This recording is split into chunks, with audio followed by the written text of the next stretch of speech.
So I'm always looking for a different way into a story, or to sort of try a new tack on an old tale, or to subvert people's expectations of where we're going and what it means.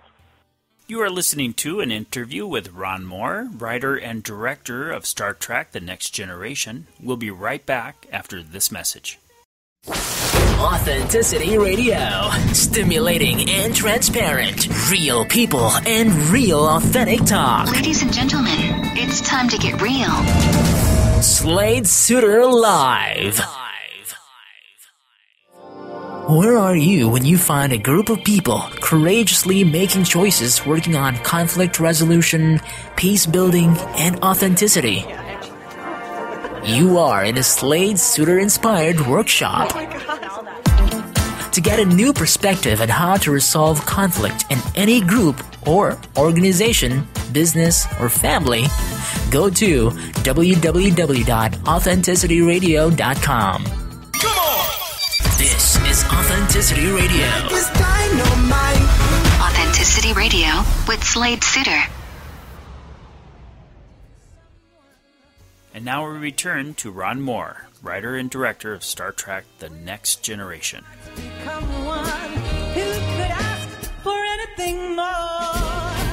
Loving one who loves you and then taking that vow. Nice work if you can get it, and you can get it. Many of the episodes were dedicated to the Borg, the collective, the hive mindset. There's many people who talk about the Borg, the powerful concept of everyone losing their identity, being forced to belong to the collective. How did you approach the Borg in your writing? It was very difficult, to be honest. The Borg are a very difficult race to try to construct a story for precisely the reasons you just outlined. They're kind of the unstoppable foe that then you have to stop every week. They're also, because they speak with a collective voice, you have trouble connecting with them as a character. You literally have just problems doing scenes with them because each of them there are no individuals, and so trying to talk to one is like trying to talk to another. So it's really hard to build character dynamic on that. So you'll see us usually at pains to find a way to speak to somebody individually. You make Picard a Borg. You take a Borg and remove him from the collective, like an Borg. Same thing that they did with Seven of Nine. But you find or the Queen and Borg Queen in First Contact. You find ways to sort of carve out an individual because that's really the way to do a scene with them. It's really hard to sort of talk to the hive mind, in a television. If you're doing it in prose and you were writing a novel. And I'm sure there's been many of the Star Trek novels have dealt with the hive mind down through the years, but it's certainly an easier challenge because you can kind of get inside the hive mind and you can kind of try to delineate it in a way that makes sense. But, on screen with actors and sets, it's kind of difficult to deal with this vast, enormous mind. So we were usually just trying to find a way to bend the rules of the Borg in order to deal with them. Well, you did well. You convinced me, and I just loved those episodes. Now, Data is a very interesting character.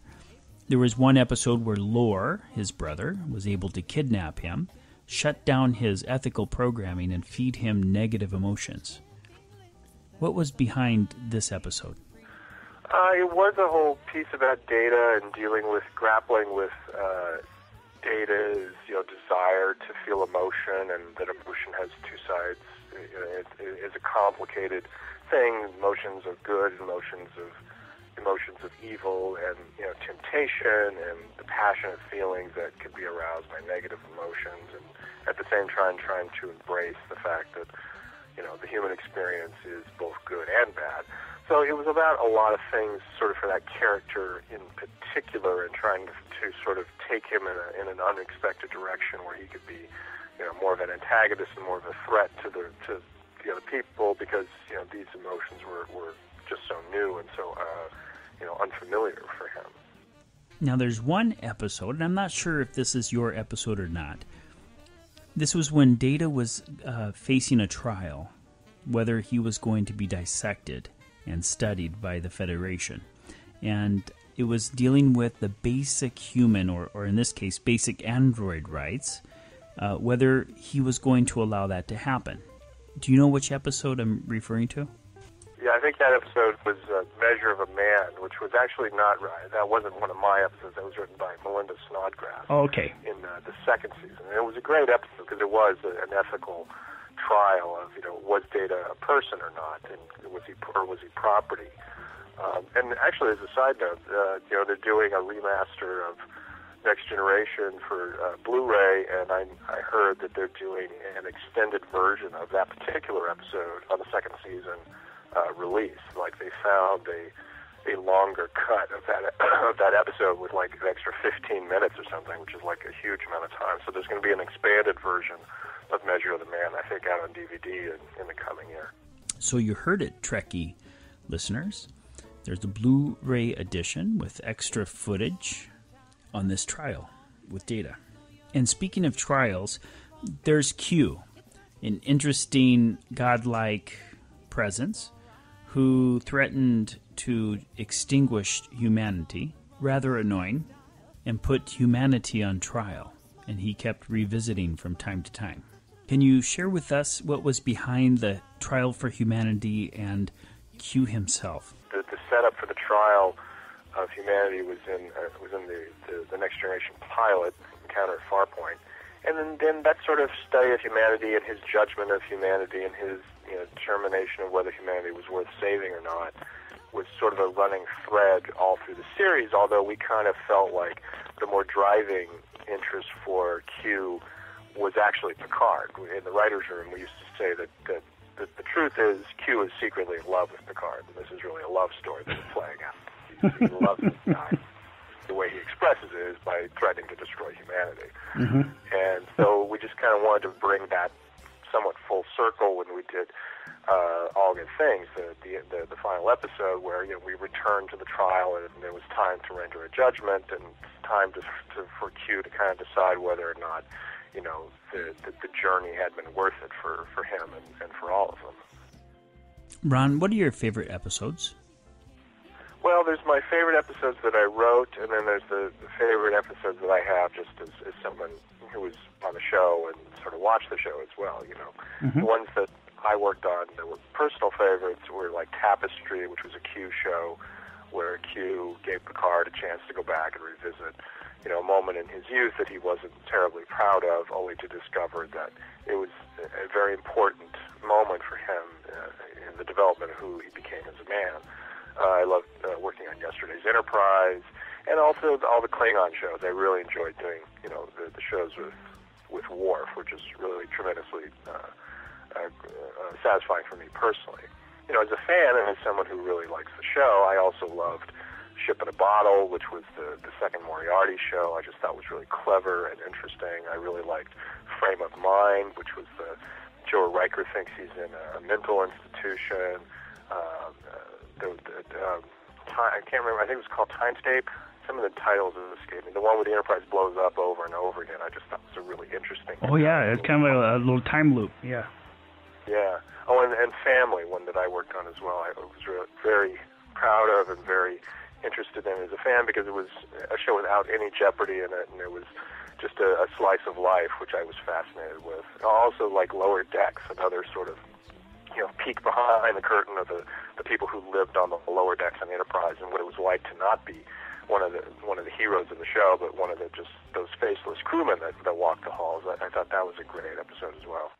Is Family the episode where Jean-Luc Picard returns to Earth to visit his brother after being traumatized by the Borg?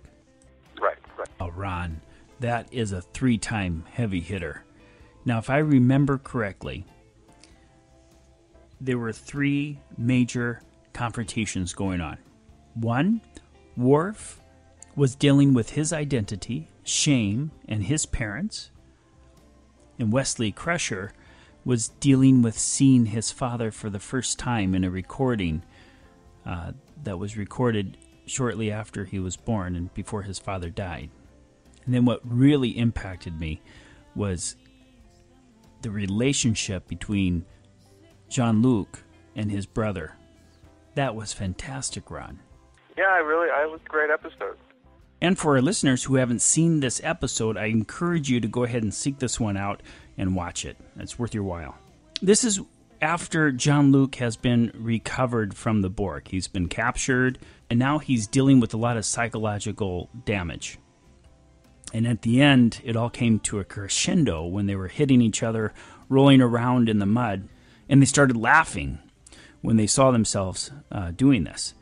And that's when Jean-Luc broke. He started to cry and tell his brother how it felt to have the Borg take him and use him, being totally violated and powerless to do anything about it. Crystal moment. God, that must be similar to how it feels to be raped. Yeah, that's kind of how we talked about it internally as well. That he was a rape victim. And that says a lot about your ability to be able to take situations like this, taboo subjects, and bring them out in a place where we can start dealing with them. I was asked to ask you, Ron, on behalf of the millions of listeners around the world, the Trekkies, who want to know, is there talk about bringing Star Trek back on a televised series? There's always talk. I'm sure it will happen at some point. The powers that be at Paramount and CBS, will figure out when they want to do that and under what auspices. The franchise has certainly moved into the hands of J.J. Abrams, and with the features leading the way at this point. And, I think it's natural and obvious that at some point they will want to do another Star Trek TV series, but it's anybody's guess about when or what kind of a show it would be. But, I'm sure those talks, I'm sure it's always talked about over at those offices. And, you'll just have to kind of wait and see how it all shakes out. Are you open to returning to another Star Trek venture? I'd be honored to be part of it again, sure. But it depends on when and where and what we're all doing, and do I have a great idea for it, or do they have a great idea for it? It would be fun to go back and do something else with the show, because I loved it so much, and it's been part of my life for so long. But you never know. You just have to be willing to see how life plays out.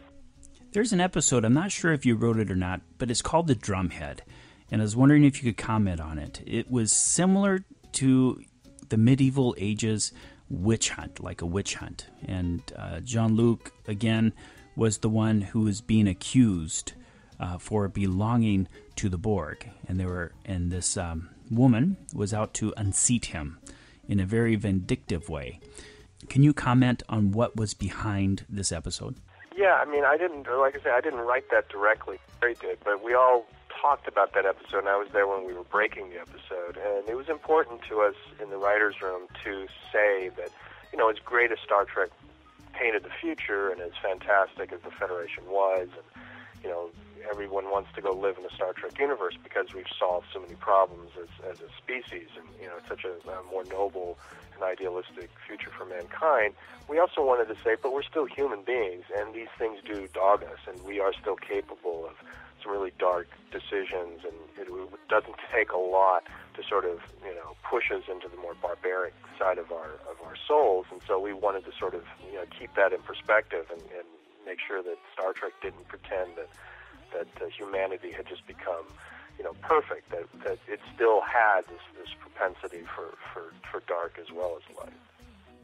Yeah, I would venture to say that it's exactly this struggle in the process of evolving ourselves as a human race that makes Star Trek The Next Generation so popular and continues today.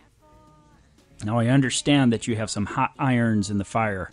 Do you care to comment on what current projects you're currently working on? Well, the two things that I do have in development that have been announced are there's a pilot at ABC that I've written and called, it's based on the movie A Knight's Tale, which came out a few years back with Heath Ledger. And it's a fun medieval period piece with sort of contemporary music mixed in, which I think could be a real hoot. So I wrote the script, and now we're waiting to see if ABC wants to make the pilot. And the second project is an adaptation of Diana Gabaldon's books called Outlander. and those are for Stars, and I'm in the process of writing the first episode of that series, and again, we're waiting to see, when that